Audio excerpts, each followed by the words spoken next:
Bonjour et bienvenue sur The Nomadic Lifestyle. Moi, c'est Sarah, une nomade dans l'âme qui vit et voyage autour du monde depuis plus de 10 ans.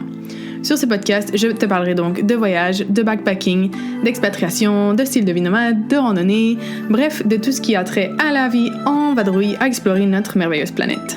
Tu y trouveras des conseils d'organisation et de préparation de voyage et de randonnée, de matériel, de sécurité, des trucs pour ne pas trop dépenser et beaucoup plus encore. Mon objectif est de te donner le plus de ressources possible pour t'aider à réaliser tes rêves les plus fous d'aventure. Avant de commencer cet épisode, n'oublie pas de t'abonner au podcast sur ta plateforme préférée pour être averti quand un nouvel épisode est disponible. Bonne écoute! Bonjour et bienvenue sur le podcast The Nomadic Lifestyle.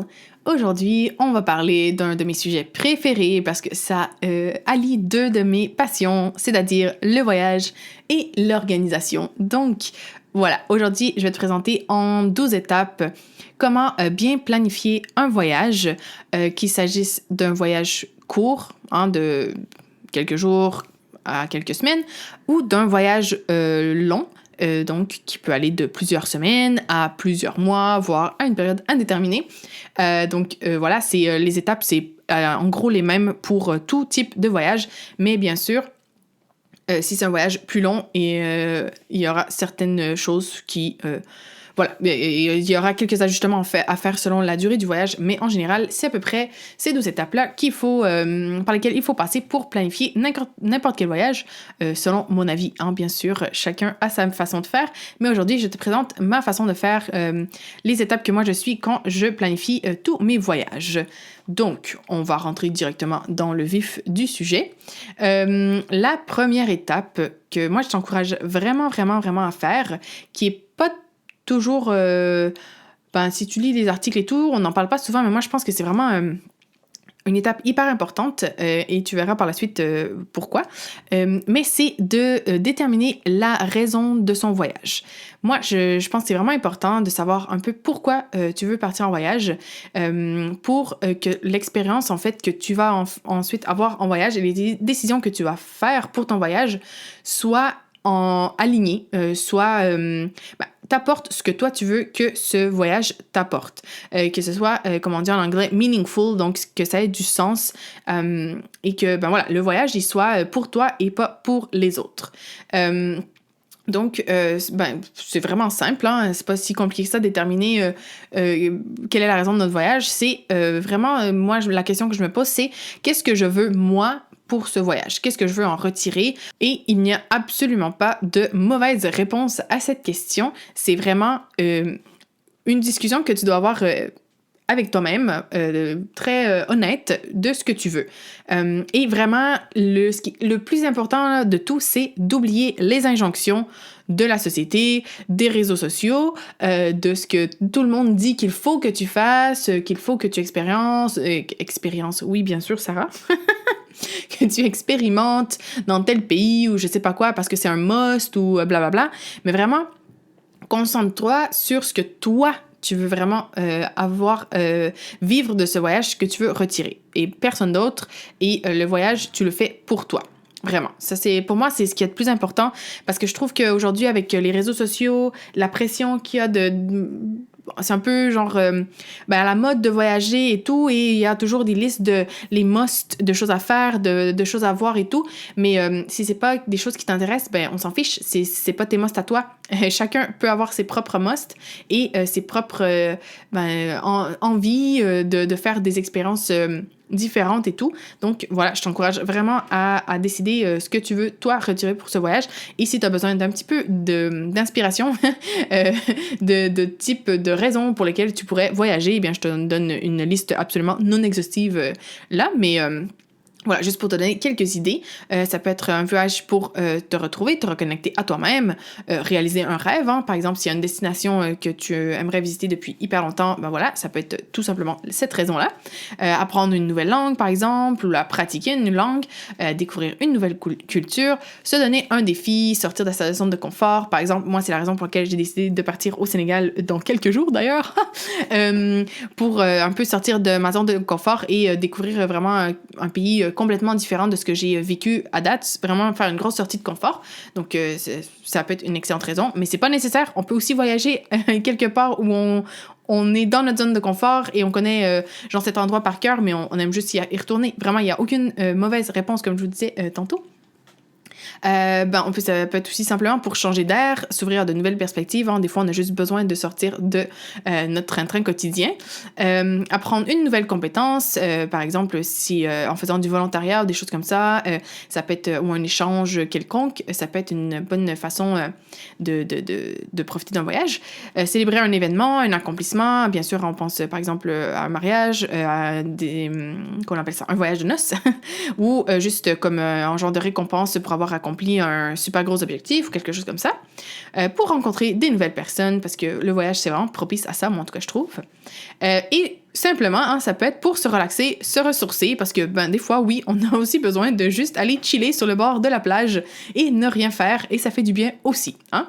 Donc, voilà, vraiment, mais moi, je t'encourage vivement à réfléchir à pourquoi tu veux voyager, et comme ça, toutes les autres décisions découleront de cette intention que tu as pour ton voyage.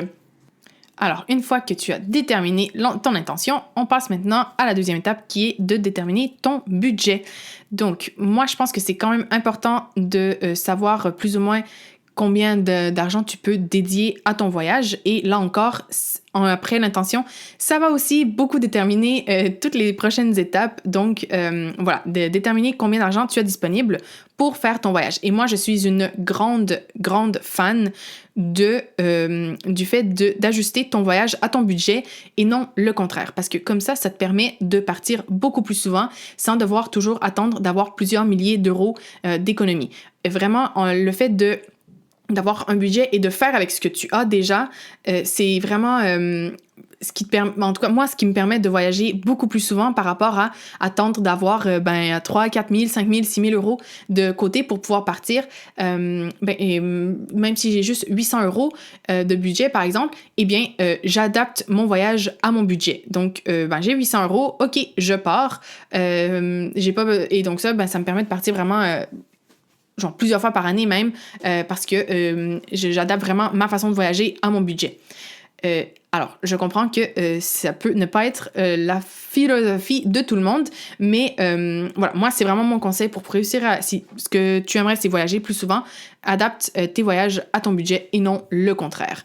Donc, en commençant par déterminer ton budget, bien sûr, ça va te permettre après de déterminer bien où tu peux aller, combien de temps tu peux partir, etc. Et le type d'activité que tu peux faire, et voilà, tout ce que tu peux te permettre en fait.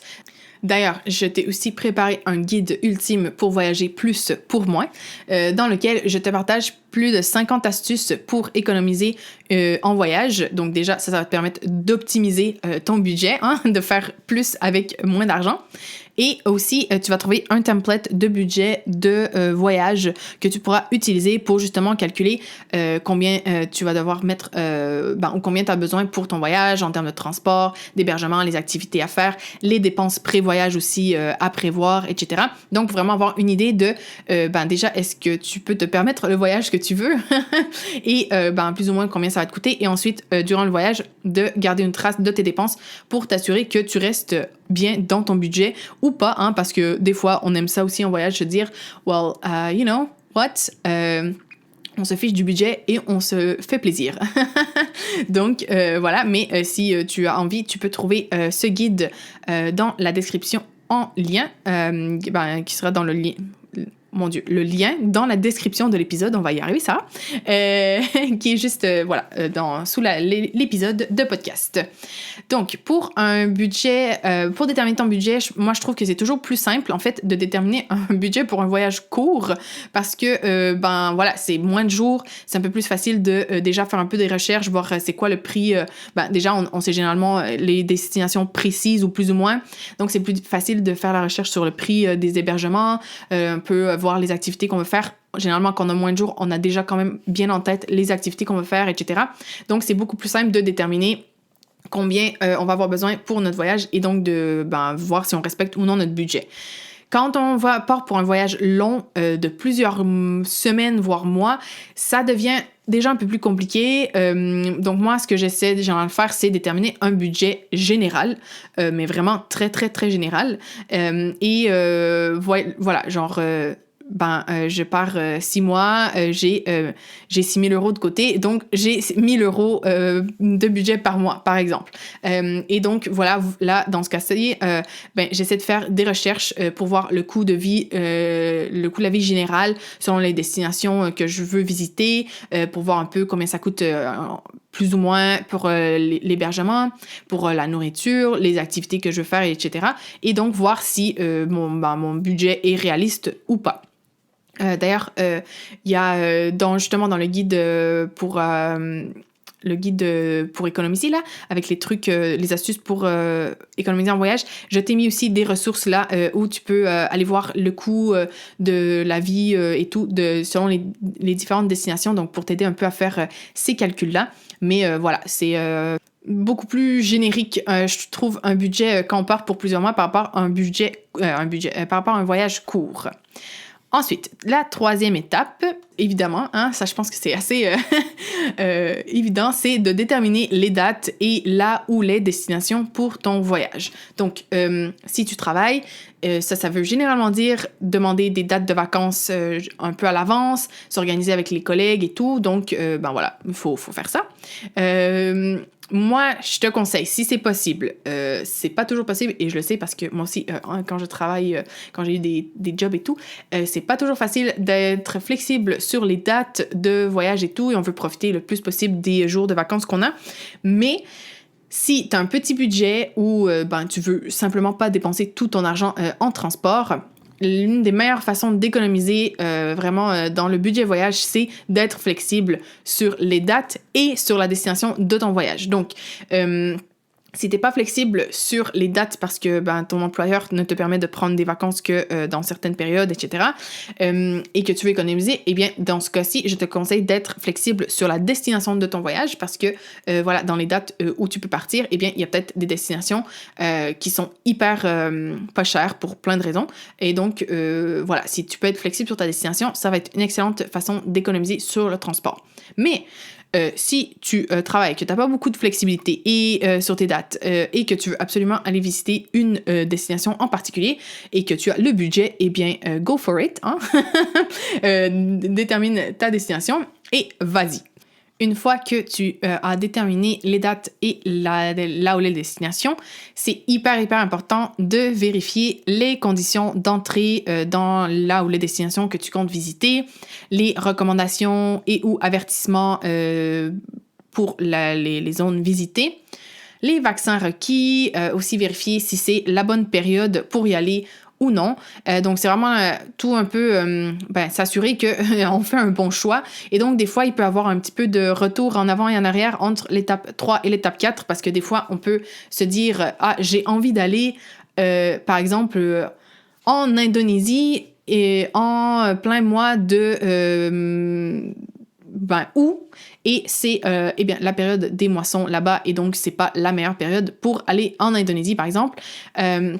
Eh bien, on peut décider de revoir son planning et donc revenir un peu à l'étape 3 et ensuite à l'étape 4. Donc, voilà. Mais c'est vraiment hyper important parce que moi, je suis sur plein de groupes de voyage sur Facebook et je suis assez hallucinée par le nombre de posts de personnes désespérées parce que à 2 jours du départ, elles se rendent compte que leur passeport n'est pas valide pour plus de 6 mois, par exemple, par rapport à leur date de départ ou d'arrivée et que c'est une des conditions sine qua non pour partir dans leur pays, dans le pays où elles comptaient partir.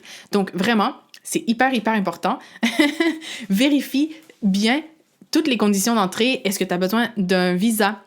Combien, ton passeport, comme je disais, la plupart des pays requièrent que le passeport soit valide soit 6 mois à partir de la date d'entrée sur le territoire ou à partir de la date de départ du territoire. Bon, bref, en gros, assure-toi d'avoir un passeport valide pour au moins 1 an, juste pour être certaine que tout va bien, que tu pourras rentrer sur le territoire.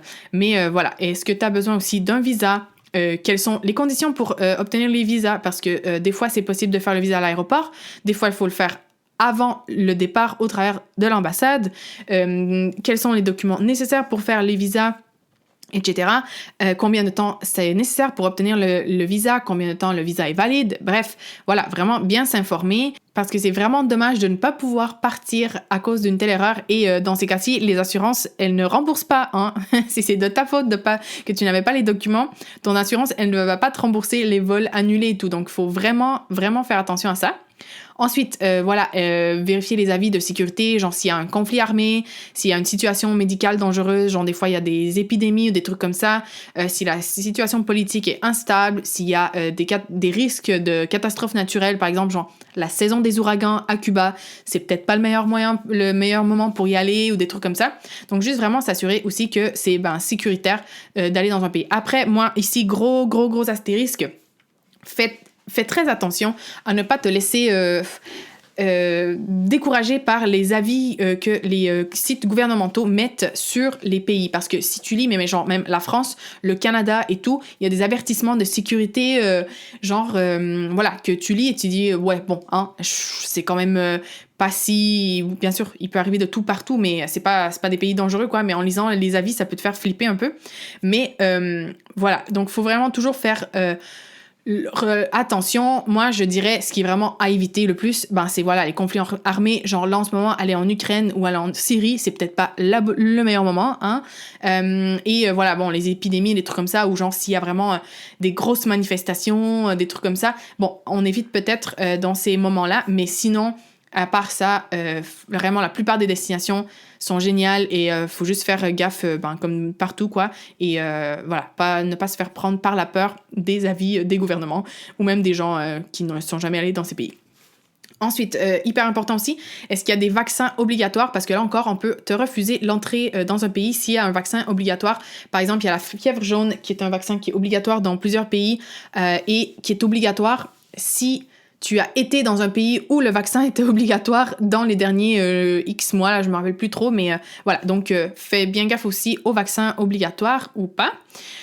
Et ensuite, comme je te disais, vérifie si c'est la saison des pluies, par exemple, la saison des ouragans ou des catastrophes naturelles comme ça, genre qui sont récurrentes chaque année. Est-ce qu'il y a des festivals ou des fêtes importantes dans les dates où tu veux y aller? Parce que de un, sauf si tu sais déjà et que c'est pour ça que tu y vas, mais si tu ne sais pas, peut-être que les prix augmentent énormément à ces dates-là, qu'il y a plein de choses qui ferment, que tu pourras pas faire les activités que tu veux faire, des choses comme ça, donc fais bien gaffe à ça aussi quand tu choisis tes dates. Ensuite, étape 5, comme je te disais, c'est un peu en lien avec l'étape 4. Hein. Donc, tu vérifies les conditions d'entrée et là, l'étape 5, c'est vérifier la validité de tous tes documents de voyage, des vaccins, des visas, etc. Donc, comme je te disais, le passeport, est-ce qu'il est valide un temps suffisant? Est-ce que tu as les vaccins à date, les vaccins de base et, comme je te disais, les vaccins qui peuvent être obligatoires ou fortement recommandés dans certaines zones? Là, je te conseille vraiment de vérifier avec ton médecin de famille, surtout pour les vaccins de base, et ensuite de prendre rendez-vous dans une clinique spécialisée en voyages internationaux pour qu'ils te conseillent bien sur les vaccins à faire pour les destinations où tu veux aller. Généralement, ça c'est pour les destinations, l'Asie, l'Amérique du Sud, l'Afrique, quoi. En Europe, en général, il n'y a pas vraiment besoin de vaccins à part ceux de base normaux, quoi, que généralement tu devrais avoir déjà reçus. Et si tu as déjà, par exemple, un visa pour un pays, vérifie qu'il est encore, qu'ils sont encore valides ou pas, parce que des fois, c'est valide 5 ans et on se rend pas compte, et les 5 ans sont déjà passés ou des trucs comme ça, donc bien vérifier cela. Ensuite, l'étape numéro 6, là, on rentre dans le vif de la planification, c'est de réserver son transport pour aller à sa première destination. Je te donne quelques tips là, ici, quelques astuces pour économiser, mais comme je te disais, je pense qu'il y a genre 2 pages qui sont dans le guide pour économiser en voyage, qui sont dédiées seulement à économiser sur le transport, donc je te conseille vraiment d'aller le télécharger pour en avoir plein. Mais déjà, je te conseille d'utiliser un comparateur de vol pour trouver le vol au meilleur prix. Moi, mes préférés, c'est Google Flight et Skyscanner, mais il y en a d'autres. Et là aussi, comme je te disais, par exemple, pour la flexibilité de la destination, là, ça, c'est vraiment génial parce que si, par exemple, tu peux mettre les dates flexibles et destinations flexibles, ça, c'est le top parce que, voilà, tu vas vraiment voir ce qui est le plus économique. Mais si tu n'as que les dates et ou seulement la destination flexible, eh bien, tu peux aussi faire les recherches de cette façon. Donc, comme ça, pour vraiment trouver les vols les moins chers voilà, c'est économiser sur les vols. On aime bien ça. Ensuite, mon autre type le plus important, c'est de réserver directement sur le site de la compagnie aérienne parce que si tu as des problèmes avec ta réservation et tout, ça va être beaucoup plus rapide de les régler avec la compagnie aérienne que si tu passes par des sites tiers comme genre Kayak, eDreams et des trucs comme ça. Là encore, je suis sur plein de groupes de voyage sur Facebook et tout, et il y a toujours des gens qui ont de la difficulté à se faire rembourser, à modifier leur vol et tout quand ils passent par des compagnies tierces, alors que vraiment quand tu passes avec la compagnie aérienne, après il y a des compagnies aériennes qui sont vraiment mauvaises au niveau service à la clientèle, hein, mais en général c'est beaucoup plus simple et beaucoup plus facile de résoudre les problèmes et voilà, et on aime bien quand c'est simple, hein. Et finalement, vraiment important, vérifie bien dans les tarifs les bagages qui sont inclus ou pas, les conditions de modification, d'annulation du voyage si t'es pas sûr ou voilà, si tu veux juste être plus certaine ou certain. Et voilà, donc vraiment réserver le transport. Ça, bien sûr, c'était des trucs pour l'avion, hein, mais c'est hyper aussi recommandé de voyager en train ou en bus. Bien sûr, on va généralement un petit peu moins loin, mais voilà, réserver le transport aussi pour des autres moyens de transport. Voilà, à l'étape 6. L'étape 7, étape hyper importante aussi, c'est de prendre une assurance de voyage. Et ça, c'est vraiment par contre l'étape que moi, je déteste. Alors, de toutes ces 12 étapes, c'est celle que je déteste le plus. Les autres, je les adore. Moi, j'adore planifier des voyages, j'adore faire tous les trucs administratifs, je kiffe. Mais prendre l'assurance de voyage, ça, je déteste. Mais bon, il faut la prendre parce que vraiment, on sait jamais ce qui peut arriver en voyage et ça peut vraiment être hyper cher à l'étranger de se faire de soigner ou d'avoir des problèmes des catastrophes naturelles ou des trucs comme ça, devoir être rapatrié d'urgence. Bref, il peut arriver de tout. Donc, c'est quand même bien d'avoir une assurance voyage. Moi, je suis pas une fan des assurances, mais c'est vrai que l'assurance voyage, ça, c'est un truc que je n'oublie jamais. Donc déjà, important, si tu as une carte de crédit et que tu aimes voyager, je te conseillerais de regarder pour des cartes de crédit de voyage qui te donnent des avantages genre remboursement en cas d'annulation de voyage. Souvent, ils couvrent aussi la perte de bagages, retard de bagages, des trucs comme ça, des vols en voyage, etc. Par contre, généralement, c'est pour des voyages de moins de 90 jours. Là encore, il faut bien lire les politiques de ta carte de crédit et tout, mais ça peut être hyper avantageux. Si, par contre, tu n'as pas une carte de crédit qui a de tels avantages, vraiment assure-toi d'acheter ton assurance voyage moins de 24 à 48 heures après l'achat de ton vol d'avion. Là encore, bien sûr, il faut bien vérifier avec la compagnie d'assurance que tu souhaites utiliser. Du coup, ouais, j'aurais peut-être dû inverser un peu les étapes 6 et 7 maintenant que j'y pense. Mais disons que quand tu regardes pour tes vols, regarde aussi plus ou moins en même temps pour ton assurance de voyage pour bien t'assurer que en cas d'annulation, tu sois couverte. Parce que là, si tu prends ton assurance plus tard, eh bien, il pourrait ne pas te rembourser l'annulation de ton vol si tu as besoin de l'annuler pour quelque raison que ce soit. Ensuite, voilà, comme je te disais, moi j'aime pas beaucoup acheter les assurances voyage.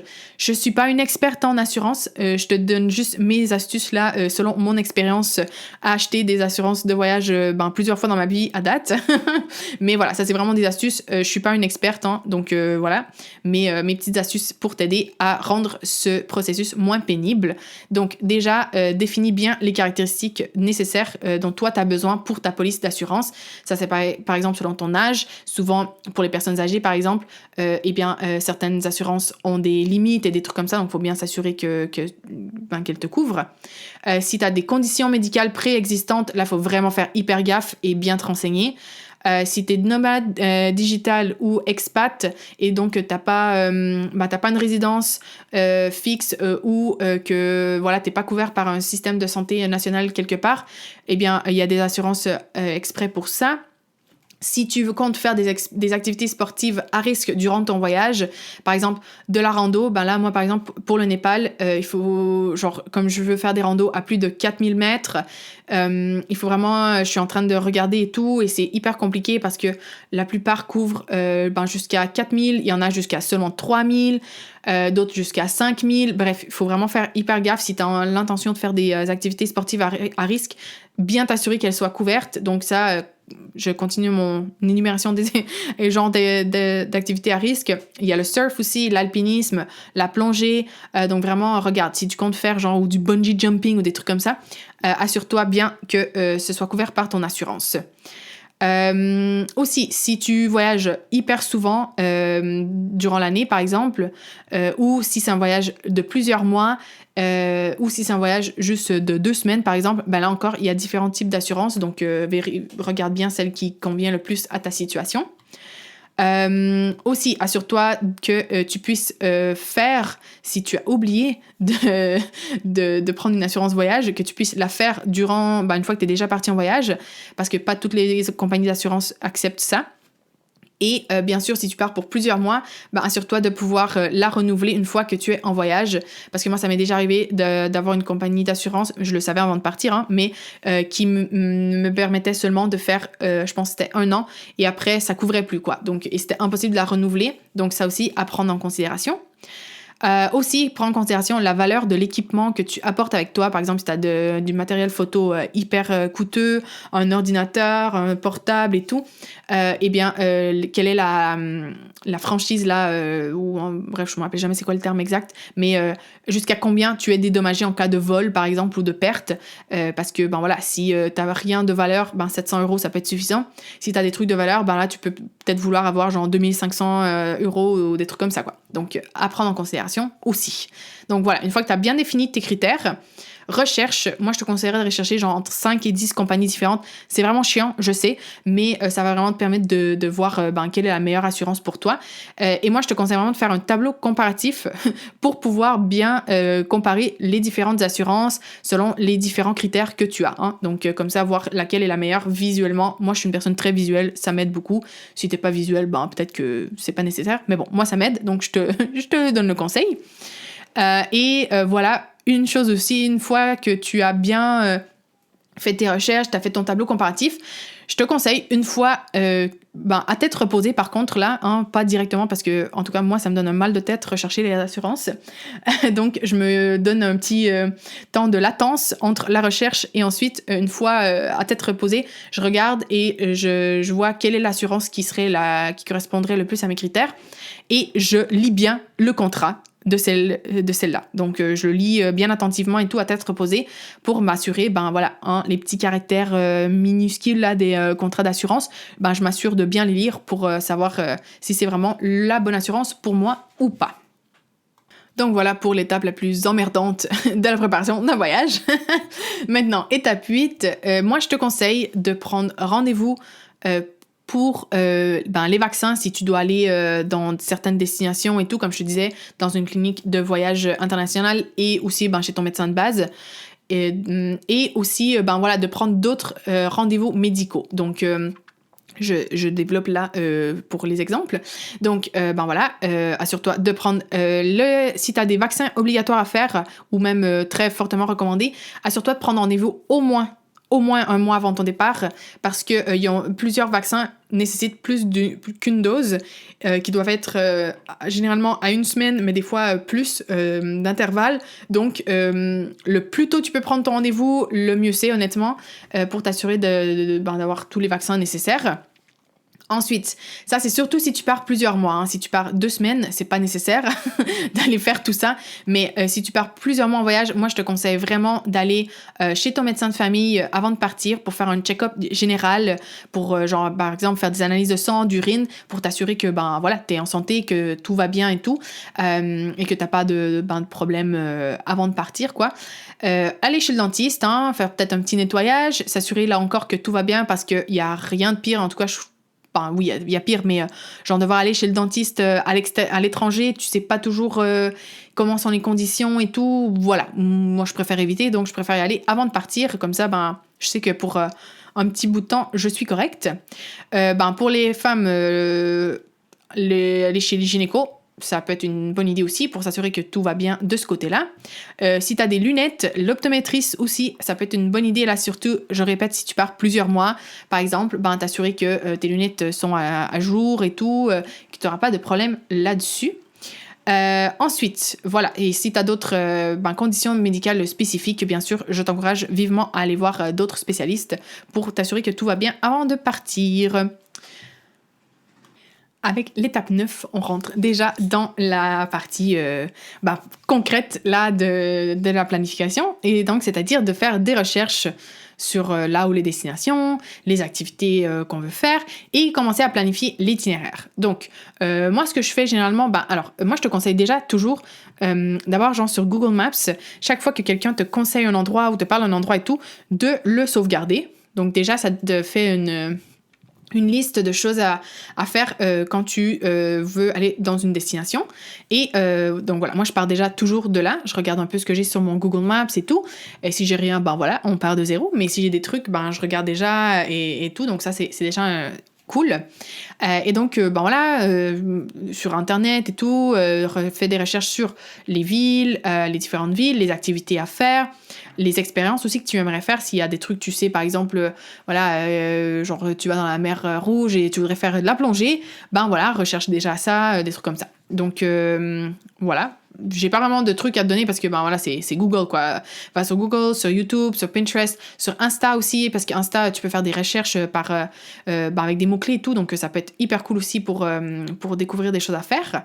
Et voilà, un truc qui est vraiment hyper important, et ce que je te disais à la première étape, ici je pense que c'est hyper important de garder en tête ton pourquoi, donc pourquoi toi tu veux voyager et tout, et aussi bien sûr ton budget. Donc quand tu choisis ton itinéraire, les activités à faire, rappelle-toi vraiment que tu voyages pour toi et pas pour les autres, ou pas pour les réseaux sociaux, ou pas pour dire que tu as été là parce que il faut que tu ailles là quand tu vas dans tel pays. Vraiment, il n'y a aucune obligation de faire quoi que ce soit. Fais ce que toi tu as envie de faire et choisis vraiment les activités que tu as envie de faire. Et souvent aussi, les activités, c'est ce qui plombe un budget voyage. Donc, vraiment, déjà, assure-toi de bien vraiment vouloir faire toutes les activités. Donc, ici encore, pas faire une activité juste parce que, il faut que tu ailles au Louvre quand tu vas à Paris. Moi, j'ai déjà été 3 fois à Paris. J'ai pas encore été au Louvre, par exemple. Bon, j'aimerais bien y aller, hein. Mais c'est juste pour dire, c'est pas obligatoire. Il y a aucune obligation à faire quoi que ce soit. S'il y a un truc qui t'intéresse pas, tu le fais pas et il y a pas de souci. Aussi, pour, diminuer le budget, regarde s'il y a des réductions. Par exemple, si t'es étudiante ou si t'es enseignant, des fois il y a des ou enseignante, il y a des réductions. Bref, il y a des réductions pour tout. Donc informe-toi bien. Regarde aussi bien les journées gratuites, parce que la plupart des endroits ont des journées gratuites ou des horaires gratuits dans les musées par exemple et tout, pour essayer de diminuer le budget des activités. Donc planifie ça, planifie tes activités aussi selon ça.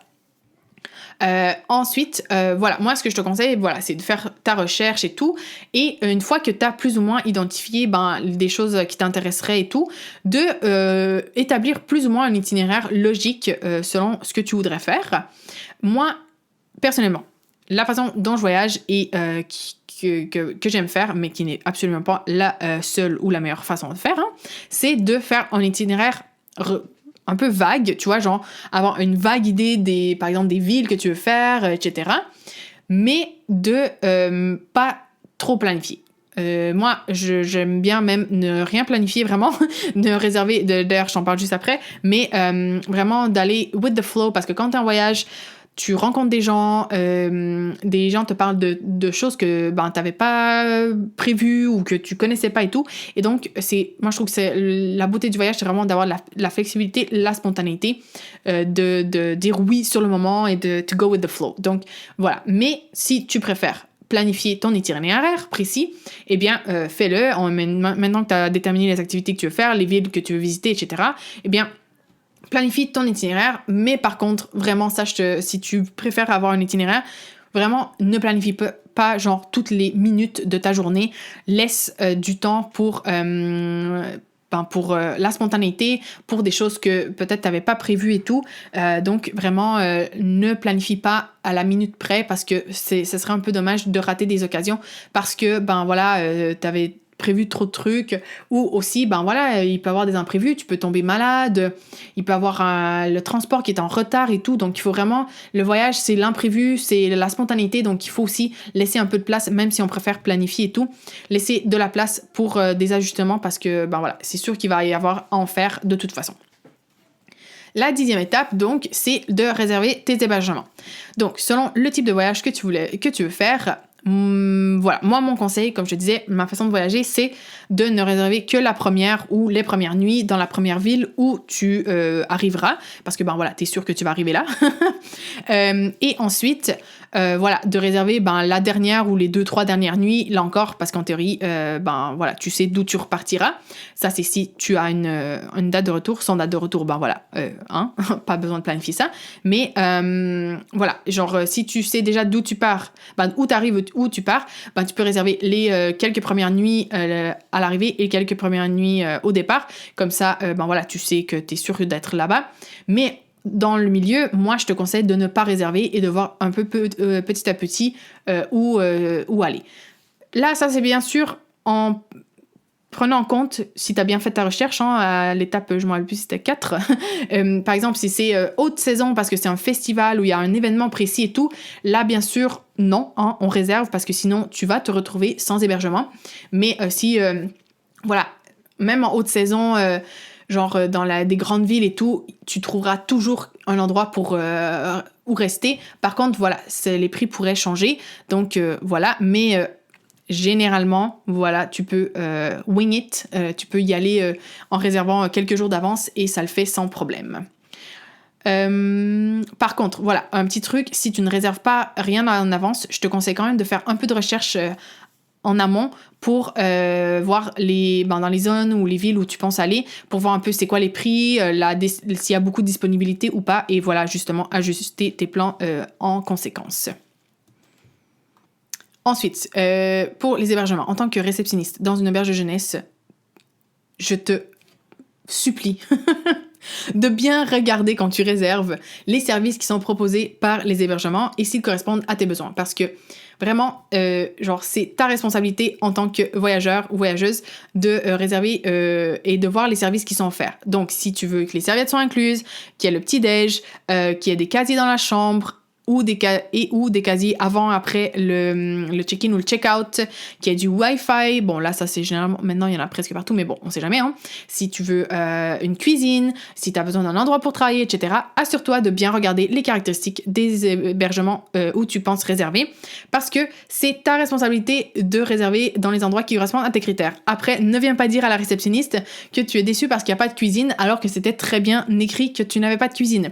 Je dis ça, c'est une petite frustration parce que ça m'arrive tous les jours. Donc voilà, s'il te plaît, assure-toi de bien réserver les hébergements que tu veux et qui ont tout ce dont tu as besoin. Ensuite, dans le guide pour économiser en voyage, je te donne là aussi plus d'une quinzaine d'astuces pour économiser sur les hébergements. Mais le truc le plus important, c'est de réserver directement sur le site des hébergements quand c'est possible, quand ils en ont un, pour éviter de payer des commissions aux plateformes comme Hostelworld et Booking qui peuvent résulter à... au final, c'est des fois l'équivalent d'une nuit supplémentaire juste en commission que tu payes pour rien. Donc voilà. Et ça permet aux petits... aux héberges et tout de survivre sans les plateformes. Et étape numéro 11, donc l'avant-dernière, c'est de planifier ta packing list, donc ce que tu apporteras, et d'acheter ou te procurer les éléments nécessaires. Ça, c'est une autre de mes étapes préférées, mais j'adore faire les valises. J'y pense pendant des mois avant de partir en voyage, littéralement. Important de choisir des vêtements selon les températures prévues, les activités les activités que tu penses faire et les coutumes locales hyper importants, genre si tu vas dans des pays par exemple musulmans ou si tu vas visiter beaucoup de temples, d'églises, des trucs comme ça, eh bien sur toi d'apporter des vêtements qui sont qui respectent les coutumes locales. Aussi vérifie si tu as besoin de matériel spécifique selon les activités que tu désires faire et si tu dois l'apporter ou si tu peux le louer. Par exemple, si tu veux faire de la randonnée, etc., est-ce que tu peux louer une tente, un sac de couchage là-bas? Si tu veux faire du surf, est-ce que ça vaut vraiment la peine que tu apportes ta propre planche qui vraiment c'est genre hyper pas confortable à porter, à transporter et tout. Donc, si tu peux la louer là-bas, est-ce que ça vaut peut-être plus la peine, etc. Donc, vérifie bien ça. Ensuite, liste bien tout ce dont tu as besoin et qui te manque et achète-les ou emprunte-les, c'est encore mieux si tu peux les emprunter, pour ton budget et la planète. Mais voilà. Et vraiment, mon conseil est là, vraiment, écoute l'épisode précédent, qui est justement sur comment ne pas porter trop de vêtements, par exemple. N'importe pas trop de choses. Là, l'épisode 20, c'était justement sur comment ne pas emporter trop de vêtements. Et dans les prochains épisodes, je te ferai aussi d'autres épisodes sur comment réduire, par exemple, ton kit de toilette ou d'autres choses comme ça pour vraiment voyager le plus léger possible parce que tu verras, c'est beaucoup plus agréable. Et finalement, l'étape numéro 12, la plus importante, amuse-toi. Profite de ton voyage. Là, tu as déjà fait en amont tout ce qu'il fallait pour profiter de ton voyage pleinement et sereinement. Donc, détends-toi et profite. Vraiment, moi, je suis une fan de la préparation, de l'organisation avant mon voyage. Mais une fois que je suis en voyage, genre, l'organisation, genre, ça prend... comment on dit ça en français? J'ai pas l'expression, mais je pense que tu me comprends. Tu vois, genre, j'en fais pas d'organisation quand je suis en voyage. Une fois que je suis dans le voyage, j'ai déjà tout préparé en amont. Donc là, je me laisse juste porter et je vois au jour le jour ce que j'ai envie de faire, selon les personnes que je rencontre, ce que les locaux the locals, ce qu'ils me conseillent, etc. Donc vraiment, n'hésite pas à être spontané et à prendre les occasions qui se présentent à toi. C'est vraiment ça, la beauté du voyage. Donc vraiment, moi c'est pour ça, je suis... Les gens, ils me demandent toujours, mais ouais, t'es super organisé et tout. Ouais, avant de partir en voyage. Une fois que je suis en voyage, non. Là, l'organisation, ça prend le bord, comme on dit au Québec. Je sais pas si vous dites ça dans le reste de la francophonie. Donc, voilà. D'ailleurs, on m'a demandé, plusieurs personnes m'ont demandé, genre sur Insta, comment trouver l'équilibre entre la planification et la spontanéité en voyage. Et donc, voilà. Moi, c'est vraiment ça pour moi. Je préfère être sûre d'avoir toutes les bases avant de partir en voyage. Donc voilà, tu vois, de savoir que j'ai tout ce dont j'ai besoin, mais en sachant que je vais pouvoir toujours acheter presque tout sur place, si besoin est. Mais voilà, j'ai la plupart des choses dont je vais avoir besoin, je les ai, je sais ce dont je vais avoir besoin. Je sais que niveau santé et tout, j'essaie de me protéger le plus possible. Après, on peut jamais tout prévenir, mais voilà, quand même, d'avoir fait cette préparation en amont. De savoir que je vais pouvoir rentrer au pays parce que j'ai tous les documents nécessaires, ça c'est bien aussi, tu vois. Donc moi je fais vraiment beaucoup de planification en amont pour ensuite là sur place avoir déjà fait je me suis renseignée aussi sur les endroits où je veux aller plus ou moins, les coutumes du pays, donc voilà, je sais un peu déjà, je me suis un peu préparée, mais là une fois que je suis sur place, vraiment c'est la spontanéité. Donc moi c'est la façon dont je voyage. Comme je t'ai répété, c'est pas la meilleure façon, c'est pas la seule façon de voyager, mais bon voilà, ici c'est mon podcast, donc je te présente la façon dont je fais les choses moi. Après je t'encourage vraiment à essayer toi-même, tester ce qui fonctionne ou pas, mais vraiment voilà, je pense que là j'ai essayé de te présenter les étapes essentielles pour préparer ton voyage et être sûr de pouvoir partir bien. Mais une fois que tu es sur place, vraiment, lâche-toi et profite. C'est ce qu'il y a de plus important. Donc voilà, j'espère que cet épisode t'aidera à planifier tes prochains voyages. Si tu as des questions, comme d'habitude, n'hésite pas. Et oublie pas de télécharger le guide pour économiser en voyage, parce que on veut tous, je pense, voyager plus. Et pour ça, c'est bien de savoir réduire ses dépenses, de dépenser intelligemment en voyage. Donc, tu trouveras le lien de ce guide en description de l'épisode. Et voilà, c'est tout pour moi. Comme d'habitude, je te laisse avec une petite citation. Cette semaine, c'est une citation anonyme qui dit « Nous ne voyageons pas pour échapper à la vie, mais pour que la vie ne nous échappe pas. » Voilà, je te retrouve dans un prochain épisode très bientôt. Et en attendant, je te souhaite de vivre plein de belles aventures. Ciao! Merci d'avoir écouté cet épisode jusqu'à la fin. Tu trouveras toutes les ressources mentionnées dans la description de l'épisode. Et n'oublie pas de t'abonner au podcast sur ta plateforme préférée et de laisser un avis. C'est une façon simple et gratuite d'encourager le podcast. On se retrouve pour le prochain épisode et en attendant, je te souhaite de vivre de merveilleuses aventures.